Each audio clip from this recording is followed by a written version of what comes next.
मोक्षमार्गस्य नेतारम् भेत्तारं कर्मभूभृताम् ज्ञातारं विश्वतत्त्वानां वन्दे तद्गुणलब्धये वन्दे तद्गुणलब्धये। मोक्षमार्ग के नेता एवं कर्म पर्वतों के भेदक और विश्व के सब तत्वों के ज्ञायक चेतन संवेदक सद्गुण आप समान प्राप्त हो यही भावना पाकर देव विनय पूर्वक करूं वंदना बारंबार जिनेश्वर देव बारंबार जिनेश्वर देव।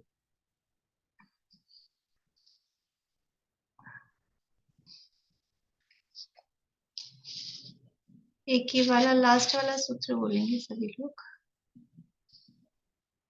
53 नंबर का सूत्र मैं बोल रही हूँ। औपपादिक चरमोत्तम देहा संख्ये वर्षायुषो नपवर्त्यायुषः।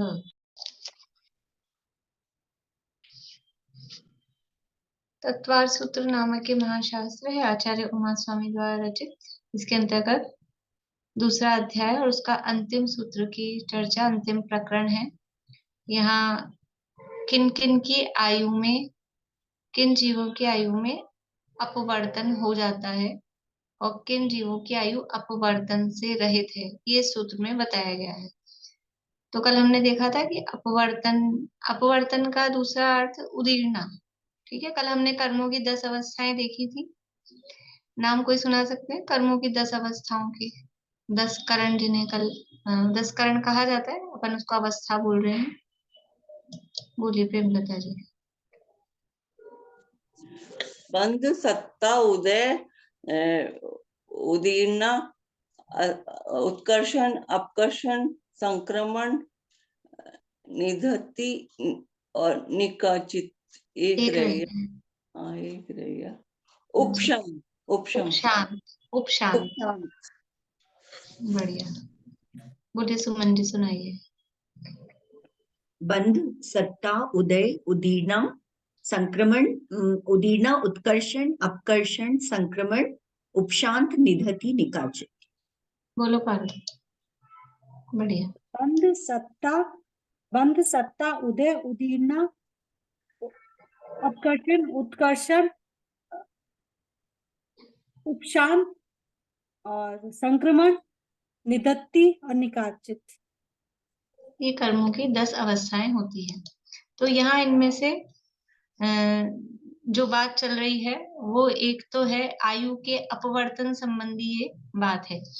ये जो अवस्थाएं हैं सामान्य रूप से 8 कर्मों में बंध भी होता है, उदय भी है, सत्ता भी है, उत्कर्षण, अपकर्षण, संक्रमण के जो नियम है वो बताए हैं। संक्रमण सब में उस रूप में नहीं होता है, बाकी सब चीजें 8 कर्मों में लागू पड़ती है। तो यहाँ जो प्रकरण है वो आयु की उदीर्णा के संबंध में है, आयु के अपवर्तन के संबंध में है। तो किन किन की जीवों की आयु में ऐसे उदीर्णा संभव है, वो यहाँ बात की जा रही है। तो परसों हमने देखा था कि जो आयु है, आयु कर्म कहो या 4 मतलब जो आयु के प्रकार हैं वो तो कितने हैं? 4 प्रकार की आयु है, नरक, तिर्यंच, मनुष्य और देव। लेकिन ये जो चारों ही आयु हैं वो 2 प्रकार की होती हैं। कौन कौन सी 2 प्रकार की होती हैं? कौन कौन सी 2 प्रकार की होती हैं वायु?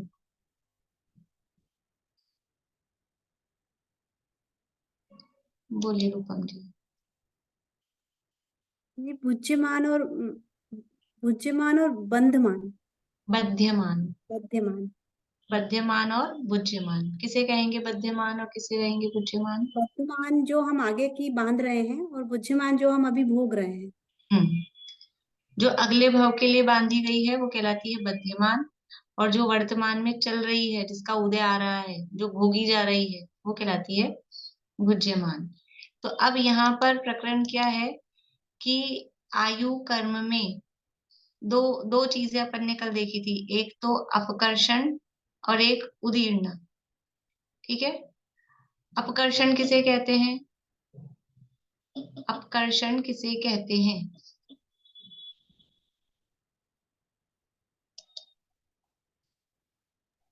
जो बाद वाले कर्म उदय में आने वाले थे वह उदयावली के ऊपर वाले कर्मों में आके मिल जाए तो उसे अपकर्षण कहते हैं। और दूसरी तरह से क्या कहा था इसे? अपकर्षण का सामान्य सा अर्थ क्या है? मतलब कि उसका कर्म जल्दी उदय में आ जाता है, हाँ, जल्दी उदय, कर्मों का स्थिति अनुभाग कम हो गया, कम जल्दी हो उदय जाता करने का मतलब। है। हाँ, तो कर्मों कर्मों का के स्थिति स्थिति अनुभाग अनुभाग कम। के घटने को, अर्थात जो बाद वाली स्थिति के कर्म थे, उपरीतन स्थिति के कर्म थे, वो नीचे वाली स्थिति के कर्मों में आकर मिल जाए, लेकिन उद्यावली के ऊपर। तो उन्हें उसे कहते हैं कर्मों का अपकर्षण। उदीर्णा किसे कहते हैं? उदीर्णा किसे कहते हैं?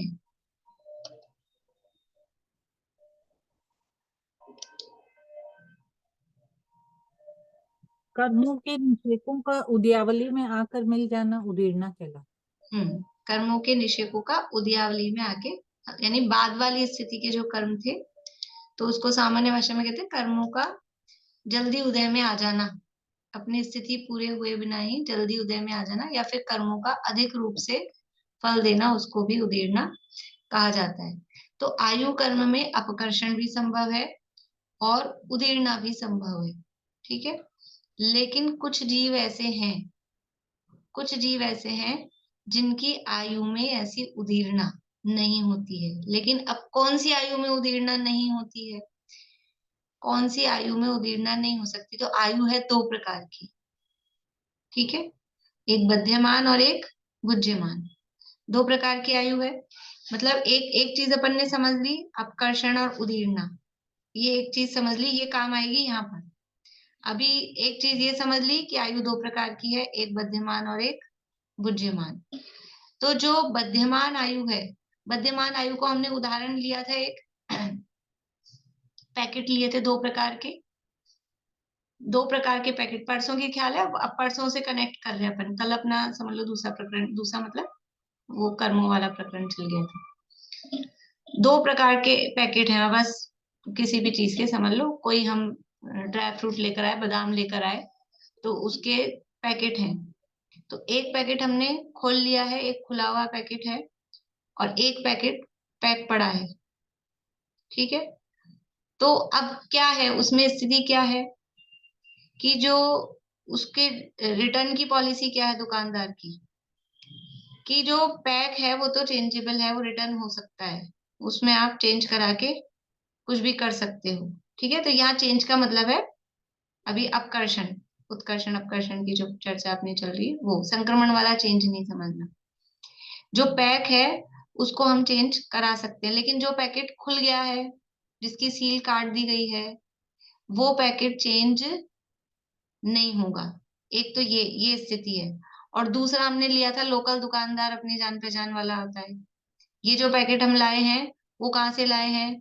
वो कहीं सुपरमार्केट से, किसी मॉल से, स्टोर से, इस तरह से लाए हैं, तो वहां तो खुला हुआ वापस नहीं होगा। लेकिन कोई अपने अगल बगल का, आसपास का दुकानदार होता है लोकल, वो अपने जान पहचान का होता है, तो वो क्या करता है कि कुछ चीजों में तो वो खुले हुए को वापस नहीं लेता है, लेकिन कुछ चीजें ऐसी होती है कि खोल भी ली है तो बोलता है ले आना, वापस कर देंगे वापस, अगर हमें पसंद नहीं आ रहा है तो वापस हो जाता है। तो दो तरह की स्थितियां हो गई। एक तो ये तो कंफर्म है कि जो पैकेट पैक है उसमें चेंज पॉसिबल है, ये बात तो समझ में आ गई।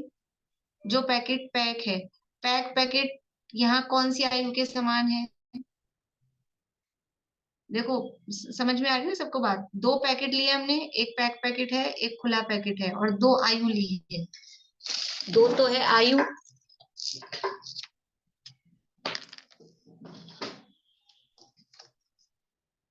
एक बध्यमान और एक भुज्यमान। ठीक है, ये बध्यमान किसके इक्विवेलेंट है? ये है पैक पैकेट, ये पैक है, बंद है। और भुज्यमान कौन सा है? ये खुला हुआ है, जो खुल गया है, वो वाला पैकेट है। ठीक है, तो जो पैक है उसमें तो चेंज, वो तो रिटर्न हो जाएगा, उसमें तो ऊपर नीचे कर लेंगे। यानी जो बध्यमान आयु है, जो अगले भाव के लिए बंधी है, उसमें तो उत्कर्षण अपकर्षण वो पॉसिबल है। ठीक है, समझ में आ रही बात? जो बध्यमान है, अगले भाव के लिए बंधी है, यानी पैक है, अभी खुली नहीं है, चालू नहीं हुई ना ये आयु, बध्यमान है, अभी बंधी है अगले भाव के लिए, तो पैक है अभी। तो उसमें तो आयु में उत्कर्षण अपकर्षण ये पॉसिबल है। संक्रमण होता है कि आयु में, ये आयु उस आयु में बदल जाए, तो वो कल नियम लिखा दिया था। संक्रमण तो इसमें पॉसिबल है ही नहीं। उत्कर्षण अपकर्षण उदीर्णा ये पॉसिबल है। तो अभी सामान्य रूप से अपन उत्कर्षण अपकर्षण शब्द यूज में ले रहे हैं, तो इसमें उत्कर्षण अपकर्षण पॉसिबल है। लेकिन ये जो खुल गया है पैकेट, बुद्धिमान है, ये जो खुल गया है, ये खुल गया है, ये इसमें चेंज, ये रिटर्न हो जाएगा क्या? तो इसकी दो कंडीशंस हैं कि ये चेंज हो भी सकता है और नहीं भी हो सकता है। यदि वो डिपेंड करता है अपन ने कहाँ से खरीदा है।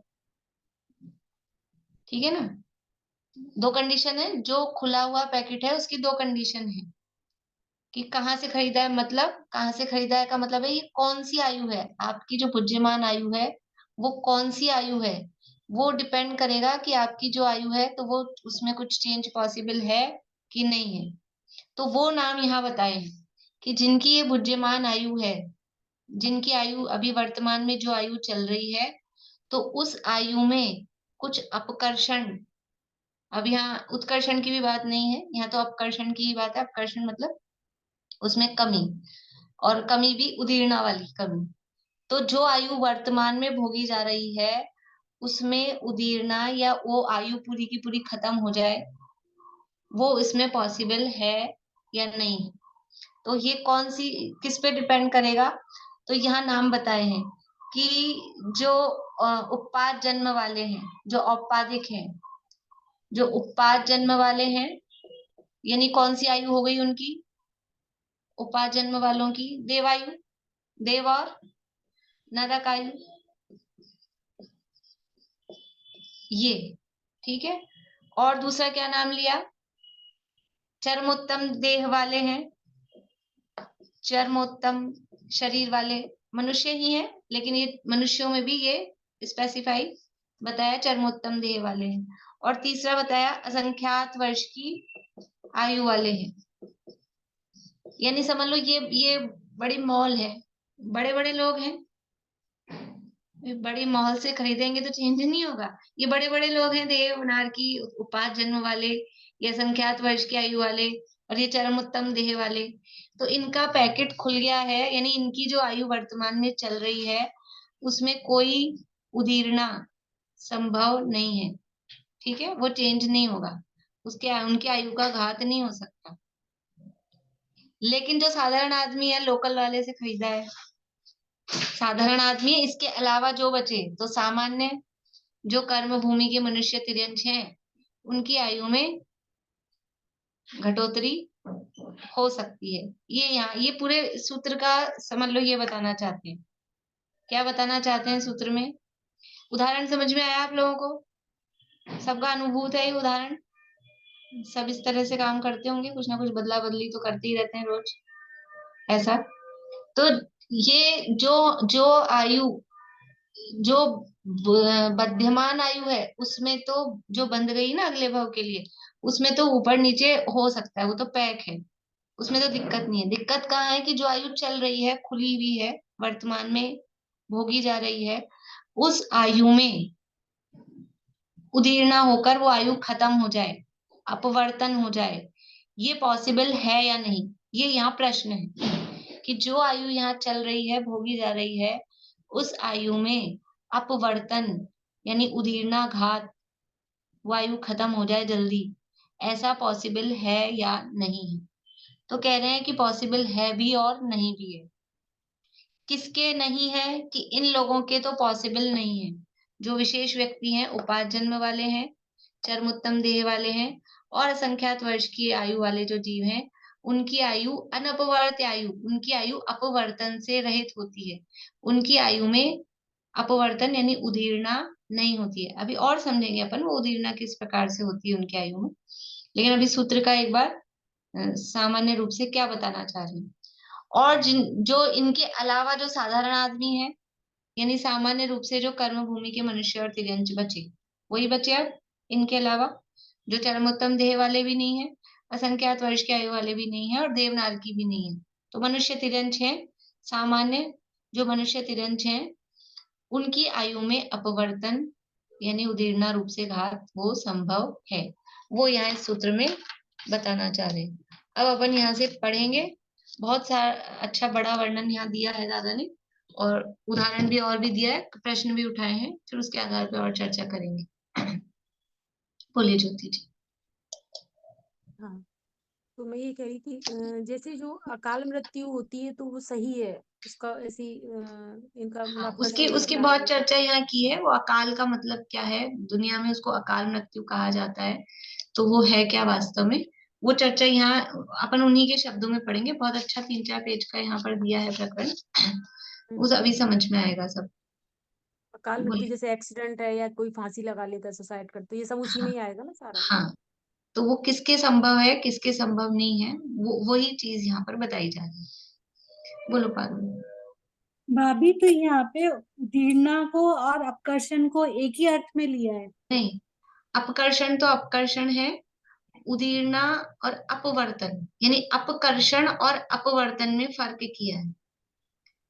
अभी अभी अपन और चर्चा करेंगे कि जिनके लिए यहाँ मना किया है ना, अनपवर्त्य आयुष्य कहा है, देवनार की, भोगभूमि असंख्यात वर्ष की आयु वाले, और चरमोत्तम देह वाले, उनकी आयु अपवर्तन से रहित है, अपकर्षण से रहित नहीं है। अपवर्तन से रहित है, अपकर्षण से रहित नहीं है। तो वैसे उदीर्णा और अपवर्तन में भी थोड़ा सा डिफरेंस अभी अपन करेंगे, लेकिन अपन यहाँ अभी उसको उदीर्णा शब्द में ही ले रहे हैं। अभी और अपन पढ़ेंगे तो उसको और थोड़ा अंतर करके देखेंगे। तो बोलिए। अपवर्तन, हाँ, बोलो पारुल। अपवर्तन तो ये हो गया कि वो आयु बदली नहीं जाएगी, मतलब जो बांध नहीं, ली वो बांध ली। वो संक्रमण है, वो संक्रमण है। तो अपवर्तन क्या होगा? अपवर्तन का मतलब है कि वो पूरी की पूरी आयु खत्म हो जाए। अभी आगे उदाहरण आ रहा है, इसलिए मैं भी उसको सोचू वहीं से पढ़े अपन, कि पूरी की पूरी आयु खत्म हो जाए, उसका नाम अपवर्तन लेना। क्योंकि उदीर्णा में भी अपन ने पूरे निषेक नीचे आ जाएंगे ऐसा नहीं लिया था, लेकिन यहाँ जो उदीर्णा हो रही है वो पूरी की पूरी उदीर्णा भी जो हो रही है कि पूरा का पूरा निषेक उठ के ही आ जाए, उस रूप में यहाँ इसको अपवर्तन ले लें। बोलिए शांति। खाली उत्तम देह वाले हैं उनका, जो चरमोत्तम देह नहीं है, जिनके सिर्फ उत्तम देह है। अगर सिर्फ उत्तम देह है तो उनकी आयु में भी अपवर्तन हो सकता है। सिर्फ चरम शरीरी है तो उनकी आयु में भी अपवर्तन हो सकता है। अपन ने परसों लिए थे शायद उदाहरण इसके, जैसे कि चरम शरीर की तो लास्ट शरीर है ना उनका तो। हाँ, लास्ट शरीर है, लेकिन उनकी आयु में अपवर्तन हो सकता है। देखो पहले इसी बात को क्लियर कर लेते हैं अपन, शायद ये इस रूप में यहाँ आगे आएगा या नहीं आएगा। अपन ने परसों उदाहरण वो लिया था, चरमोत्तम देह जिनकी चरम भी है, मोक्ष भी जाना है, और महापुरुष भी है, उनकी ही आयु अनपवर्त्य आयु है, उनकी आयु में अपवर्तन संभव नहीं है। अकेला उत्तम शरीर है, जैसे कि कृष्ण, कृष्ण का उत्तम शरीर था कि नहीं? श्री कृष्ण, जो लोग हाँ कर रहे हैं तो बताना पड़ेगा कि कैसे था उत्तम शरीर उनका। कृष्ण का उत्तम शरीर, हाँ कर रहे हैं, क्यों था उत्तम उनका शरीर? बोलिए मनोरमा आंटी।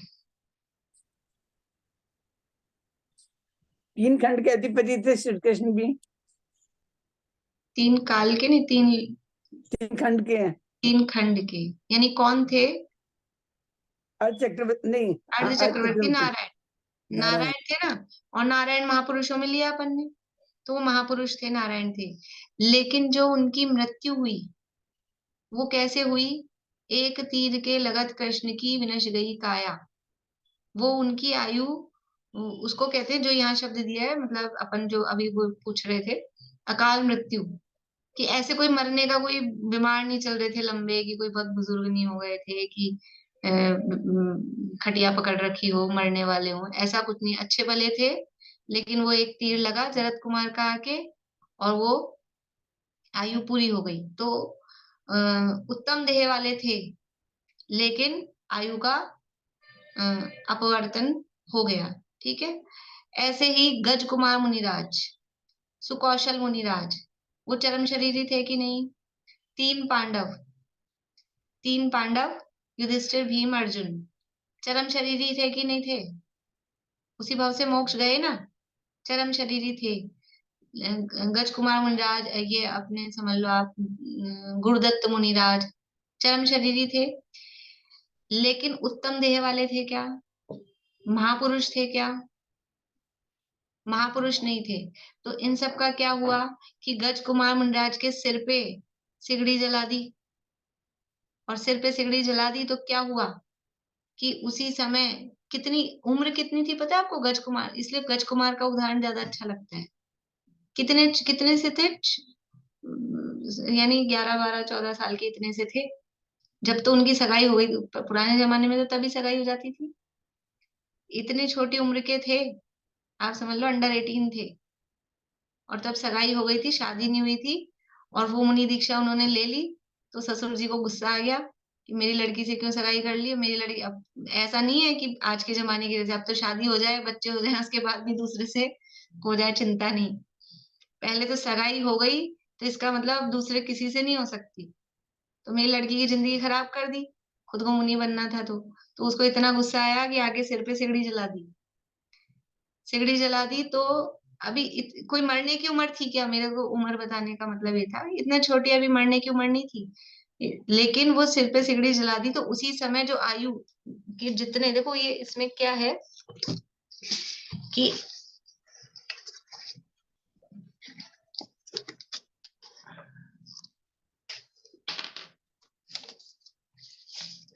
अपन एक एवरेज मान के चलते हैं कि सामान्य रूप से अभी वर्तमान काल के हिसाब से कोई आदमी कम से कम 70 साल, ज्यादा भी नहीं माने, 70 साल की एक नॉर्मल सी आयु अपन मान के चलते हैं। अब 70 साल की आयु अपन मान के चलते हैं, उससे पहले किसी का मरण हो जाता है 50 में, 40 में, 20 में, 30 में, तो अपने को क्या लगता है कि अभी मरने की उम्र नहीं थी। अब ये हो सकता है कि या तो उसकी आयु ही इतनी हो, 20 साल की, बांध के इतनी लाया हो, एक तो ये बात हो सकती है। या फिर दूसरी बात ये हो सकती है कि वो पूरे 70 साल की आयु उसकी बंधी हो। ये ऐसे आयु के, ये इस तरह से निषेक लाइन में लगे हैं। ठीक है, 70 साल तक एक एक एक एक उदय में आके खिड़ता है। पर अब जैसे वो गज कुमार मुनिराज थे, तो अभी समझ लो इतनी आयु उनकी बीती थी, बाकी और ऊपर अभी आयु बाकी है। लेकिन अब सिर पे सिगड़ी रख दी और सिर खोपड़ी जल गई, तो शरीर भी तो चाहिए निमित्त, मतलब वो बाहर में साधन उपकरण। तो क्या है कि ये जितने सारे निषेध थे ऊपर के, वो सारे अभी अभी आके सारे आके खत्म। अभी इसमें इसमें पढ़ते हैं अपन, बहुत अच्छा उदाहरण दिया है।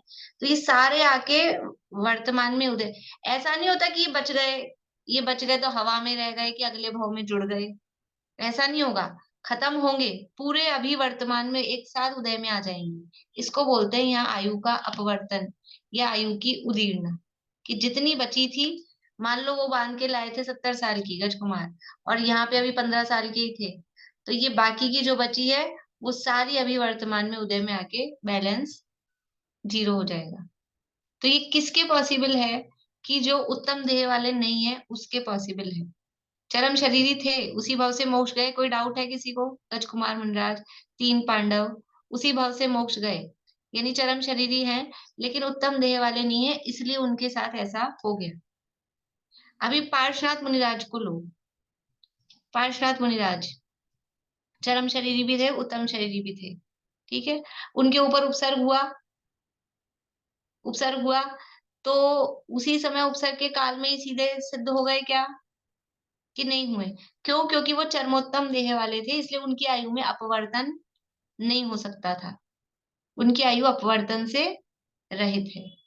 ठीक है, तो ऐसा अकेला चरम शरीरी है तो अपवर्तन हो सकता है, अकेला उत्तम शरीरी है तो अपवर्तन हो सकता है, लेकिन अगर चरमोत्तम देह है तो उनकी आयु में अपवर्तन नहीं हो सकता, वो यहाँ पर कह रहे हैं। बोलिए रूपम जी।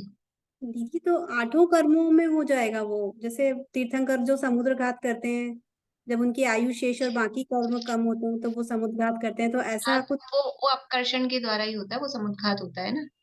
पर अच्छा, अभी ये पूरा, अभी तो यहाँ तो केवल अभी आयु का प्रकरण है, बाकी और कर्मों में तो क्या है, देखो आयु को यही खत्म करना पड़ेगा।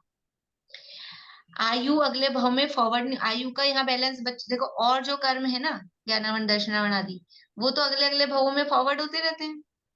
पूरे इस भाव में बांधे हुए कर्म इसी भाव में खत्म हो जाएंगे ज्ञानावरण, ऐसा थोड़ी ना होता है। 70 कोड़ा कोड़ी की मोहनी की स्थिति है, 30 कोड़ा कोड़ी की ज्ञानावरण की स्थिति है, तो वो अगले अगले भावों में फॉरवर्ड होते रहते हैं। लेकिन आयु कर्म है, वो इस भाव के लिए जितनी आयु बंधी है वो इसी भाव में पूरी होगी, इसका बैलेंस अगले भाव, ऐसा नहीं ये तो इस भाव में तो क्या है कि मेरे कैंसर हो गया और बहुत तकलीफ है, आयु तो मेरी भी 50 साल की बची है, तो ऐसा करो ये 50 साल अगले अगले भाव में प्लस कर दो और यहाँ से अपने को छुट्टी दिला दो, ऐसा नहीं होगा। चर्मोत्तर देह जिनकी है उनको तो उसी वक्त से मोक्ष जाना है ना, इसीलिए पूछ रही हूँ। तो उसी भाव से मोक्ष जाना है तो हाँ, तो वो तो उनके वो भी कर्म सब उदय में, वो उनके तो जो कर्म है ना, वो जिसको उसी भाव से मोक्ष जाना है तो उनके कर्मों में स्थिति कांडक घात, फिर आयु को छोड़ के 7 कर्मों में स्थिति कांडक घात, अनुभाग कांडक घात, वो सब होते हैं, तो स्थितियां ऑलरेडी कम हो जाती है। और वो जो समुद्घात होता है, थोड़ी बहुत ऊपर नीचे बची है तो फिर उसको अपकर्षण के द्वारा वो बैलेंस किया जाता है। वो उनके पर नॉर्मल आदमी के, सामान्य आदमी के ऐसा नहीं कि सारे कर्मों का बैलेंस इसी भाव में खत्म हो। आयु का सिस्टम अलग है, आयु का जितना बांध के लाए हैं वो इसी भाव में पूरी, आगे नहीं ले जा सकते आप उसको। जैसे ऐसे होता है ना कभी कभी कि कहीं कोई पार्टी है, कुछ है, आप यहाँ खा लो जितना खा लो, क्योंकि हम बांध के ले जाएं तो बांध के नहीं ले जा सकते, यहाँ जितना आपको खाना है उतना खा लो, तो यहाँ जितनी आयु है उतनी भोग लो, अगले भाव के लिए नहीं ले जा सकते, ऐसा है। मैम अगर जैसे कोई भी मौत अगर सामान्य नहीं है, जैसे कोई दुर्घटनावश, परिचय या उपसर्ग से होती है, तो अपवर्तन मौत कहलाएगी। देखो अपवर्तन या उदीर्णा देखने में अगर उसमें दो बातें हैं, दो बातें भी क्या है कि अगर मान लो 80 साल का भी आदमी और एक्सीडेंट में मरता है तो उसको असामयिक निधन, ऐसा अकाल मृत्यु ऐसा ही कहा जाता है। तो जो एक्सीडेंट से, विष भक्षण से, कोई ट्रेन के नीचे आ गया, कोई गिर गया, इस तरह से किसी की मृत्यु होती है तो सामान्य रूप से उसको अकाल मरण या अपवर्तन घात कहा जाता है, कहने की बात अलग है। लेकिन कोई जरूरी नहीं है कि वो अकाल मरण ही हुआ हो सकता है वो आयु ही उतनी बांध के लाया और उसको उसी तरह से मरना हो।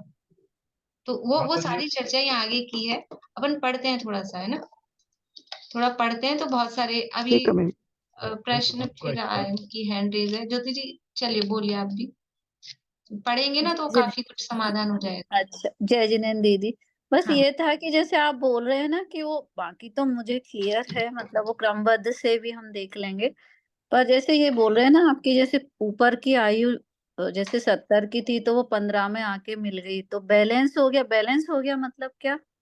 बैलेंस खत्म हो गया, बैलेंस नहीं हो गया।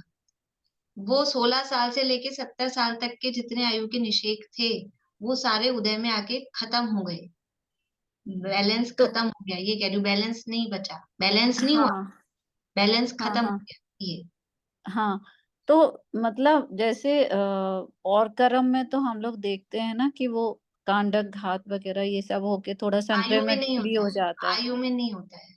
हाँ, तो फिर मतलब या तो हमें ऐसे ही मानना पड़ेगा ना क्रमबद्ध के हिसाब से कि उतनी ही आयु थी, मतलब नहीं ऐसे। नहीं, ऐसा नहीं है, ऐसा नहीं है, वही आगे इसमें चर्चा की है, पढ़ते हैं अपन। अच्छा ठीक है, थैंक यू। देखिए निकाल लीजिए सूत्र, लास्ट वाला जो अपना 53 नंबर का सूत्र है तत्वार्थ मणि प्रदीप में, यहाँ से पढ़ते हैं अपन। औपाधिक जन्म वाले देव और नार की चरमोत्तम देह अर्थात उसी भव से मोक्ष जाने वाले, उत्तम मोक्ष जाने वाले, उत्तम सहनन वाले, कौमा हटाना है यहाँ से, और असंख्यात वर्ष की आयु वाले भोग भूमिया जीवों की बुद्धिमान आयु का अपकर्षण, ये अपकर्षण को भी मैंने अपवर्तन शब्द कराया था। अपवर्तन नहीं होता, शेष जीवों की बुद्धिमान आयु का भी अपवर्तन हो सकता है। उक्त संदर्भ में आज से 35 वर्ष पहले, अब ये आज से 35 वर्ष पहले, तो ये पुस्तक ही समझ लीजिए 14-15 साल पहले की लिखी हुई है, 2013 की, 11-12 साल हो गए हैं। और उससे 35 वर्ष पहले 1978 में मैंने अपने क्रमबद्ध पर्याय नामक ग्रंथ में लिखा था। यानी डॉक्टर हुकुमचंद जी भारिल ने ये लिखी है तत्वार्थमणि प्रदीप, और ये क्रमबद्ध पर्याय नाम की जो पुस्तक है वो भी उन्होंने लिखी है, तो उसमें उन्होंने ये प्रकरण दिया है, वही यहाँ पर पूरा बताया गया है। देखिए, आयु 2 प्रकार की होती है, बुद्धिमान आयु और बद्धमान आयु। जिस आयु को जीव वर्तमान में भोग रहा है उसे बुद्धिमान आयु कहते हैं, और जो आयु बंध तो गई है पर जिसका उपभोग अगले भव में होगा उसे बद्धमान आयु कहते हैं। बद्धमान आयु की स्थिति में तो सभी का अपकर्षण हो सकता है। जो अभी अपन ने जो देखा कि जो बद्धमान आयु है, अगले भव की बंदी है, उसकी स्थिति, स्थिति मतलब उसका टाइम पीरियड, स्थिति का मतलब यहाँ पोजीशन नहीं है, स्थिति का मतलब है उसका जो टाइम, कितनी टाइम के लिए, कितने समय के लिए कितनी आयु बंदी है, तो उसमें सभी का, जैसे 70 साल की, 80 साल की, 1000 साल की, जो भी है, उसमें अब सभी का अपकर्षण हो सकता है। पर बुद्धिमान आयु का अपकर्षण उक्त सूत्र में कथित जीवों के मुख्य रूप से नहीं होता है, यह बताना उक्त सूत्र का उद्देश्य है। सूत्र लिखा क्यों? ये बताने के लिए कि जो बद्धमान आयु है उसमें तो वो कितनी आयु बंदी है, उसमें सबका ही चेंज, अपकर्षण हो सकता है। 100 की बंदी है, 70 की रह हो जाए, 50 की हो जाए, 10 की रह जाए, जो भी, उसमें सब में हो सकता है। अपकर्षण भी हो सकता है, उत्कर्षण भी हो सकता है, बढ़ भी जाए, कम भी हो जाए। जैसे आप लोगों को एक उदाहरण पता है, सभी लोगों को, राजा श्रेणिक का। राजा श्रेणिक ने, राजा श्रेणिक जब वो थे, राजा श्रेणिक के भाव में आयु कौन सी बांध ली थी? नरक की। कौन सी नरक की? 7वें नरक की। कितनी बांध ली? 33 सागर। ये है आयु की स्थिति। 33 सागर की आयु उन्होंने बांध ली। फिर क्या हुआ? अगले भव की बंधी थी ना, तो फिर बाद में परिणाम बदले, सम्यक्त प्राप्त हुआ, शायद सम्यक्त हो गया, तीर्थंकर प्रकृति बांधने लगे, तो उस बंधी हुई आयु में फिर क्या हुआ? अपकर्षण हो गया। 33 सागर इतनी लंबे टाइम की बंधी हुई कितनी रह गई? केवल 84,000 वर्ष, इतनी सी रह गई। तो ये बद्धमान में तो पॉसिबल है, सबके किसी के भी पॉसिबल है। ये देखो इसमें दिया है, राजा श्रेणिक ने 33 सागर की नरकायु की स्थिति बांधी थी और उसका अपकर्षण होकर 84,000 वर्ष की रह गई, पर यह पूर्व भव में ही हुआ। नरकायु का उपभोग आरंभ होने के बाद उसका अपकर्षण संभव नहीं है। अब जो वो नारकी वहां पर है, अब वो नारकी, मान लो कोई नारकी मिथ्या दृष्टि वहां जन्म लिया, 3, 4, 5, 7वें नरक में किसी भी मिथ्या, नीचे मिथ्या दृष्टि जन्म लेते हैं, बाद में उन्होंने सम्यक्त प्राप्त कर लिया, ठीक है, किसी नारकी ने। अब ये सम्यक दृष्टि हो गया, तो अब इसको थोड़ा सा छूट दे दो, थोड़ा इसको डिस्काउंट दे दो कि इसकी आयु थोड़ी कम हो जाए, कुछ भी पॉसिबल नहीं है। जितनी आयु है, जितने सागर की जैसी भी आयु, चाहे सम्यक दृष्टि हो, कुछ भी हो, जितनी आयु वहां पर है, अब उसमें कोई पॉसिबल, ये राजा श्रेणिक का जीव तीर्थंकर होने वाला है, पहला तीर्थंकर, तो 84,000 वर्ष भी बहुत ज्यादा है, मिनिमम कर दो 10,000 वर्ष, तो अब आयु चालू हो गई, अब इसमें कुछ भी चेंजेस पॉसिबल नहीं है। या कोई नारकी का जैसे व्यवहार बहुत ही खराब है, जैसे जेल में होता है, किसी कैदी का व्यवहार अच्छा हो तो उसकी सजा कम हो जाती है, और किसी का वहां जेल में भी व्यवहार खराब हो तो उसकी सजा और बढ़ जाती है। तो वहां नरक में किसी का व्यवहार और खराब है तो उसकी उत्कर्षण हो जाए आयु में, कि अब जो आयु चालू हो गई उसमें ना उत्कर्षण संभव है ना अपकर्षण संभव है, ये यहाँ कह रहे हैं।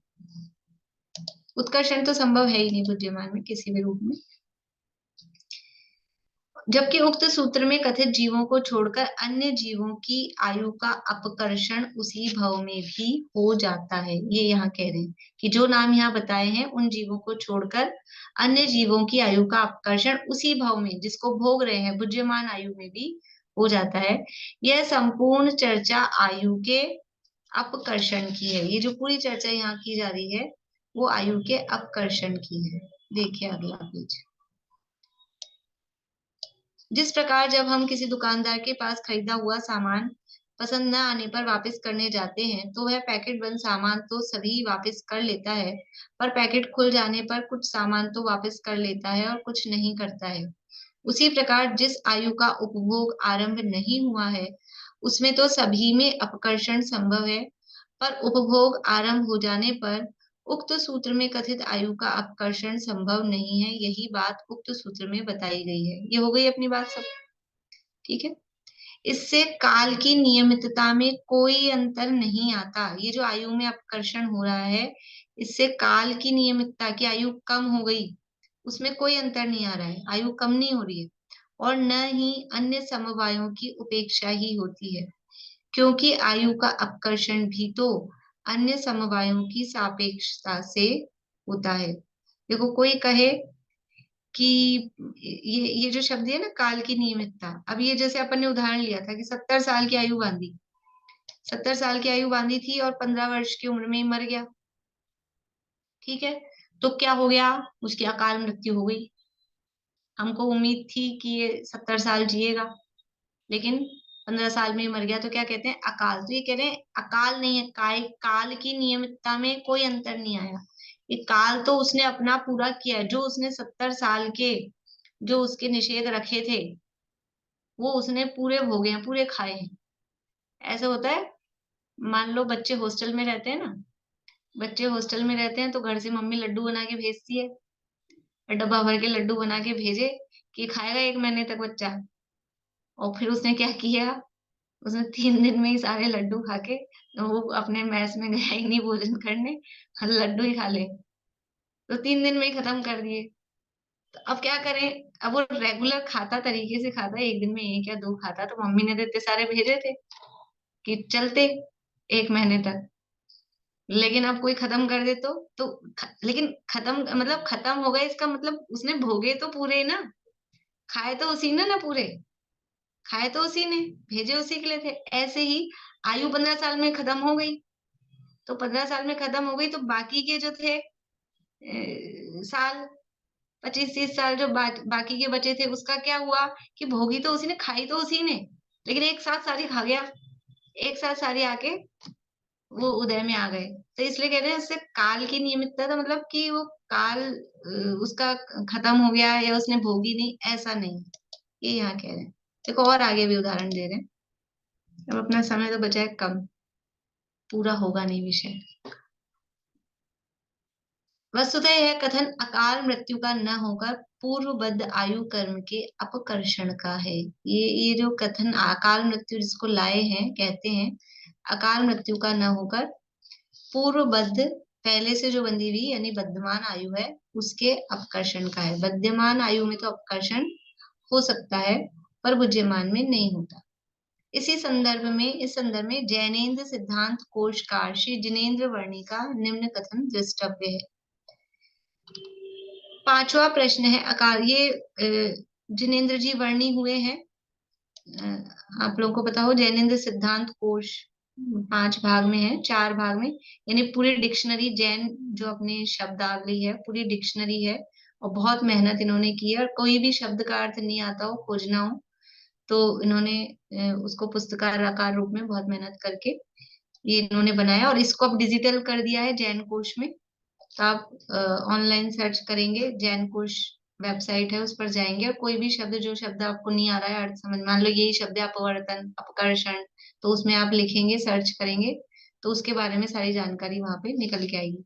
पहले अभी ग्रंथ बने हुए हैं, 4 भाग हैं, और 5वां भाग उस डिक्शनरी की भी डिक्शनरी है कि कौन सा शब्द कहाँ मिलेगा, ऐसे 5 भाग हैं।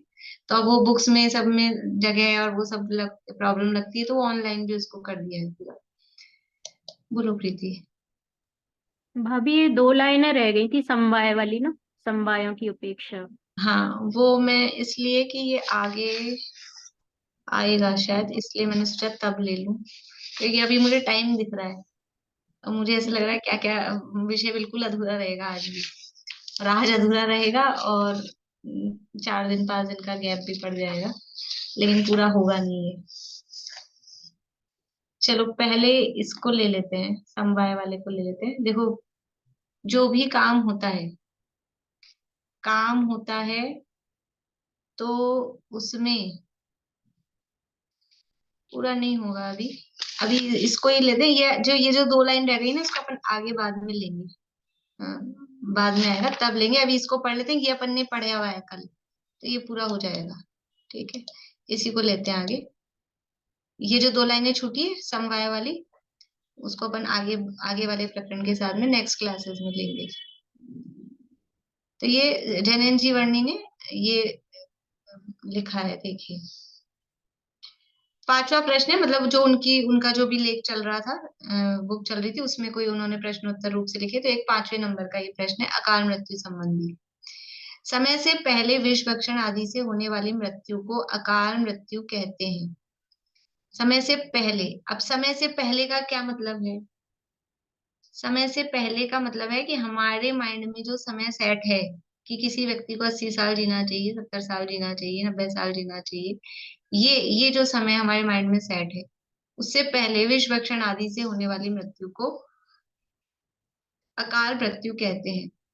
कर्म सिद्धांत के अंतर्गत पूर्वबद्ध कर्मों की स्थिति आदि के घटने बढ़ने को अपकर्षण व उत्कर्षण कहते हैं। ये अपन ने पढ़ लिया कल कि कर्मों की स्थिति के घटने को अपकर्षण, और कर्मों की स्थिति आदि लिखा है तो स्थिति अनुभाग, तो स्थिति अनुभाग के बढ़ने को उत्कर्षण, घटने को अपकर्षण कहते हैं। और प्रकृति के बदल जाने को संक्रमण कहते हैं। संक्रमण की परिभाषा क्या लिखाई थी? एक प्रकृति का अपनी सजातीय अन्य प्रकृति रूप बदल जाना, वो संक्रमण है। तो प्रकृति के बदल जाने को संक्रमण कहते हैं। समय से पहले कर्म को उदय में लाना, वो उदीर्णा कहलाती है, कि उसका टाइम था बाद में, 50वां नंबर था, और वो अभी वर्तमान में ही आ गया पहले नंबर पे, दूसरे नंबर पे, तो वो कहला रहा है उदीर्णा। और समय से पहले उन्हें झाड़ देना, निर्जरा। निर्जरा का क्या मतलब है? समय से पहले झाड़ देना और समय से पहले उदय में लाना। ये उदय में लाने का तो मतलब है जैसा उसका फल था वैसा फल बराबर प्रॉपर पूरा वो दे रहा है। उदीर्णा में और निर्जरा में क्या अंतर है? दोनों समय से पहले हो रहे हैं। समय से पहले उदय में आ रहा है वो उदीर्णा, मतलब जितना फल था, जितना अनुभाग था, वो अभी वर्तमान के अनुभाग में और प्लस होके, बल्कि अनुभाग बढ़ गया है, दोनों का मिलके अधिक अनुभाग से उदय में आ रहा है, वो तो है उदीर्णा। और निर्जरा क्या है? समय से पहले उन्हें झाड़ देना। झाड़ देना का मतलब है जितनी उनकी शक्ति थी, जो फल देने की शक्ति थी, उस रूप में उन्होंने फल नहीं दिया और वो खत्म हो गए। जैसा फल कर्म का था वो फल दिए बिना, उतना फल नहीं दिया जितनी ताकत से उसको घात करना था, वो फल नहीं दिया और उसको खत्म कर दिया उदय में। नष्ट तो उदीर्णा तो उदय में आकर ही होते हैं नष्ट तो, लेकिन बात वो है कि जितना उनको फल देना था और जितने समय तक रहना था, तो समय से पहले लिया है और उसके शक्ति को भी कम कर दिया, वो कहलाती है निर्जरा। ठीक है, ये निर्जरा में और उदीर्णा में अंतर है। आगम कथित ये सब विषय नियति के बाधक हैं, ऐसी आशंका भी करना योग्य नहीं है, क्योंकि उसका उत्तर तो वही उपरोक्त विकल्प है जिसके आने पर तदनुरूप ही प्रवृत्ति स्वतः होती है। तीव्र क्रोध आने पर ही विष भक्षण आदि का कार्य होता है, उसके अभाव में नहीं। इसी प्रकार अपकर्षण, उदीर्णा व निर्जरा आदि के संबंध में भी जानना, क्योंकि अकाल मृत्यु का अर्थ आयु कर्म की उदीर्णा के अतिरिक्त और कुछ भी नहीं है। देखो अब ये जो ये कर्मों में जो फेरबदल हो रहा है, एक तो होता है नियति। नियति का मतलब क्या है? निश्चितता के अर्थ में कहते हैं उसको, कि जो कुछ होना है सब निश्चित है। जो कुछ होना है का मतलब कि जिसको क्रमबद्ध शब्द में भी कहते हैं कि ऐसा नहीं हो सकता कि कुछ भी, जो केवल ज्ञानी भगवान ने जाना है। केवल ज्ञानी भगवान ने क्या जाना है? 3 लोक 3 काल के समस्त पदार्थों को, है ना। अकेला 3 लोक 3 काल के समस्त पदार्थ के वर्तमान को जाना है क्या? भूतकाल को जाना है। हाँ, भूतकाल तो हो चुका है तो उसको जाना है। वर्तमान को जाना है, और क्या जाना है? भविष्य। लोकालोक में 3 लोक 3 काल में जितने द्रव्य गुण पर्याय जो जो उनकी अवस्थाएं हैं, भविष्य में जितनी जो जो होंगी वो उन्होंने जानी है। तो कैसे जानी है? कैसे जानी है का मतलब है कैसे जान सकते हैं? जो हुआ ही नहीं उसे कोई व्यक्ति कैसे जान सकता है? जान सकता है कि नहीं जान सकता? जो चीज नहीं हुई उसे हम जान सकते हैं क्या?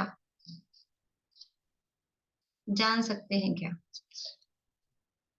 अरे जानते हैं कि नहीं?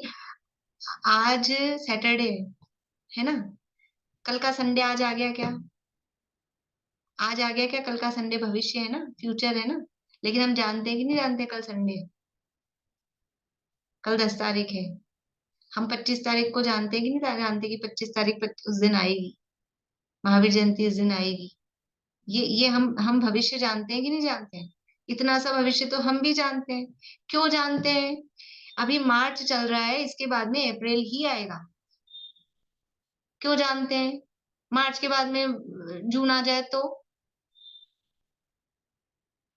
क्यों नहीं आ सकता है? मार्च के बाद में जून क्यों नहीं आ सकता है? कारण कारण क्या है? क्यों नहीं आ सकता है मार्च के बाद में जून?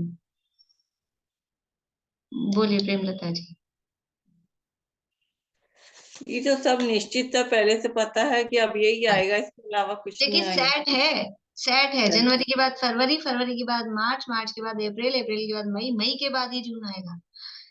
सैटरडे के बाद संडे ही आएगा, संडे के बाद मंडे ही आएगा। ये सेट है, निश्चित है ना, ये निश्चित है। ये निश्चित है तो जो हम जान पा रहे हैं, क्यों जान पा रहे हैं? क्योंकि निश्चित है। तो केवली भगवान अनंत भविष्य को जान पा रहे हैं। अनंत भविष्य को कैसे जान पा रहे हैं? क्यों जान पा रहे हैं? निश्चित है इसलिए जान पा रहे हैं। यदि निश्चित नहीं होता तो कैसे जान पाते? ठीक है, क्या कह रहे हैं रूपम जी, बोलिए। दी फिर जब जो होना है वो निश्चित है, फिर अकाल मरण कैसे हो रहा है? वही तो यहाँ प्रश्न उठाया है कि जब कोई, इसलिए हमारी ये जो प्रश्न है ना, अब अपने को क्या है कि कम से कम अभी पूरा 1 घंटा और चाहिए, और अभी बहुत ज्यादा ओवर टाइम हो जाता है, फिर थोड़ी सी करते हैं देखो। पर अधूरी रहेगी, आप लोग ये समझ के बैठना कि अभी इसको खुला पैकेट अपना खुला है। अभी इसकी चर्चा पूरी बाद में ही हो पाएगी। देखो, जब ये यही प्रश्न आता है कि जब सब कुछ निश्चित है, तो जैसे ये अभी तो और बातें तो छोड़ो, आप कर्मों में फेरबदल की कह रहे हो, कर्मों में फेरबदल की कह रहे हो कि उत्कर्षण हो रहा है कि अपकर्षण हो रहा है कि संक्रमण हो रहा है, और एक तरफ कह रहे हो सब कुछ निश्चित है। तो फिर निश्चित है तो फेरबदल की गुंजाइश ही कहाँ है? फिर तो गुंजाइश ही नहीं है। प्रश्न समझ में आ रहा है? पहली बात तो निश्चित है, ये निश्चितता समझ में आ रही है। हम केवली भगवान को मानते हैं कि नहीं मानते हैं? केवली भगवान का स्वरूप हमारे ख्याल में है कि नहीं? केवली भगवान का स्वरूप क्या है? ये लोकालोक को, तीन काल, तीन आलोक सहित लोक और तीन काल के समस्त पदार्थों को, तीन काल वाली कंडीशन। तो वो भविष्य को कब जानेंगे, कैसे जानेंगे? कि निश्चित होगा तभी जान पाएंगे। निश्चित नहीं होगा तो कैसे जान पाए? अभी जो चीजें निश्चित नहीं है वो हम जान पाते हैं? हमारे लिए जो निश्चित नहीं है, हमको जो नहीं पता, उसको हम नहीं जान पाते। लेकिन ऐसी चीजें, यूनिवर्सल ट्रूथ जो है इस तरह की, ये सूरज आज गया तो कल उगेगा ही उगेगा, पूरब से ही उगेगा, पश्चिम में ही अस्त होगा, ये सब निश्चित है ना, तो जान पाते हैं। तो केवली भगवान भविष्य को जान रहे हैं, इससे समझ में आ रहा है कि निश्चित है। तो अब यहाँ ये प्रश्न कह रहे हैं कि ये आगम कथित ये सब विषय नियति के बाधक हैं, क्योंकि आपने ये बदलाव बदलाव कह दिया, ये उत्कर्षण हो रहा है अपकर्षण हो रहा है, तो ये निश्चितता के बाधक हैं। तो कह रहे हैं ऐसी आशंका करना भी योग्य नहीं है। क्यों नहीं है? क्योंकि अगर ये निश्चित है, केवली भगवान सब कुछ जान रहे हैं, तो इसमें ये जो कर्म इसका बंधा है, ये कर्म आयु बंधेगी 70 साल की, ये, और फिर ये 70 साल की आयु बंध के बाकी के 25-30 साल की आयु इसकी ऐसे उदीर्ण होके खत्म होगी, ये 15 साल में ही मर जाएगा। ये भी निश्चित है, वो भी निश्चित है, और ये भी निश्चित है कि अभी कर तो रहा है ये। अभी जैसे बहुत बार ऐसे होता है कभी कभी कि कहीं अपन जाने आने की तैयारी कर रहे हो, कुछ कर रहे हो, और समझ लो कोई थोड़ा बहुत जानकार हो, थोड़ी, या फिर कोई सरप्राइज वाली ऐसी चीज हो, तो कोई व्यक्ति कहीं जाने की तैयारी कर रहा है कि कर लो अभी तैयारी जाने की, लेकिन एंड टाइम पे उस किसी को पता हो कि ये ऐसा मतलब ये अपने साथ होने वाला है या ये अपने को कार्यक्रम है, तो ये जा ही नहीं पाएंगे, इनको रुकना ही पड़ेगा, ऐसा। तो वो जो जानता है ना, वो मुस्कुराता रहता है कि कर लो अभी तैयारी। तो ऐसे कि केवली भगवान ने तो सब कुछ जाना देखा है, तो केवली भगवान के ज्ञान में तो सब कुछ निश्चित है। हमारे छद्मस्तों के ज्ञान में क्योंकि निश्चित नहीं है, हमको पता नहीं है, इसलिए हमको लगता है कि निश्चित नहीं है। लेकिन वास्तव में तो केवली भगवान ने क्या देखा है कि ये इतना राजा श्रेणिक, महावीर भगवान ये जानते थे कि नहीं कि राजा श्रेणिक ने जब समझ लो महावीर भगवान को केवल ज्ञान हुआ है ना, अभी राजा श्रेणिक आया नहीं, तब वो जानते थे कि नहीं कि ये राजा श्रेणिक 33 साल की आयु बांधेगा। उनके ज्ञान में आया था कि नहीं आया था? और फिर ये भी आया था कि नहीं आया था कि थोड़े दिन बाद में, 3 दिन बाद ही, ये 3 दिन पहले तो 33 साल की आयु बांधेगा और 3 दिन बाद ही फिर वो आयु को 84,000 वर्ष की कर लेगा। जानते थे कि नहीं जानते थे? वो भी जानते थे। तो जैसे 33 सागर की आयु बांधना निश्चित है, वैसे ही उसका 84,000 वर्ष का करना भी निश्चित है। तो ये तो उनकी बध्यमान आयु में हुआ। ऐसे ही बुद्धिमान आयु में भी वो जानते हैं कि इसने 70 वर्ष की बांधी है, लेकिन ये 50 वर्ष में ही कि 15 वर्ष में ही इसकी पूरी आयु के निषेक आके खत्म हो जाएंगे। तो इसलिए निश्चितता में कोई फर्क नहीं पड़ रहा है। निश्चितता तो उसी रूप में, इसके लिए बहुत अच्छा ये घड़े का पानी का उदाहरण यहाँ दिया है आगे। और ये समवाय वाली भी चर्चा, अकाल का अर्थ क्या है, वो समवाय वाली भी चर्चा है। अभी आप लोग अब जिसको जो भी अब जिज्ञासाएं हैं या कंफ्यूजन है, उसको अभी अपने मन में रखें और चाहे तो इसको पढ़ लें।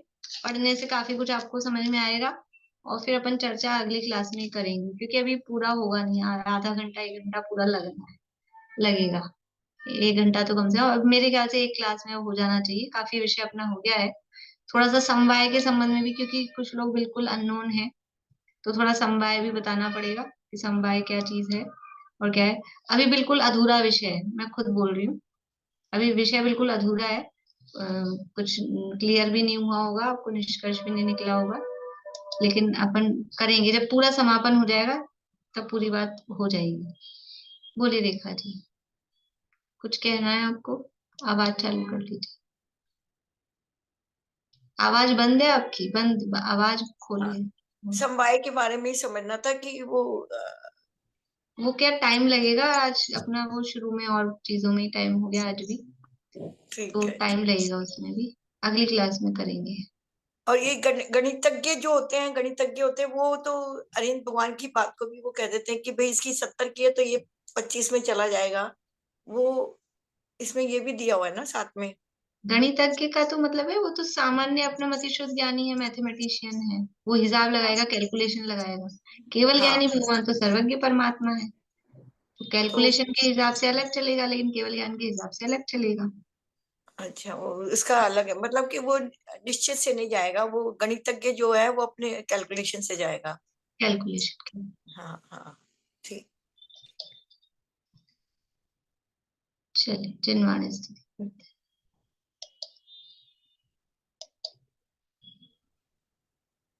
विनाशी भाय जीवन की, आज ममता तजी झूठी, रहे चाहे अभी जाए, सहज जीवन हमारा है। नहीं परवाह अब जग की, नहीं है चाह शिव पद की, अहो परिपूर्ण निश प्रज्ञानमय जीवन हमारा है। अहो चैतन्य आनंद में सहज जीवन हमारा है। अनादि अनंत पर निरपेक्ष ध्रुव जीवन हमारा है।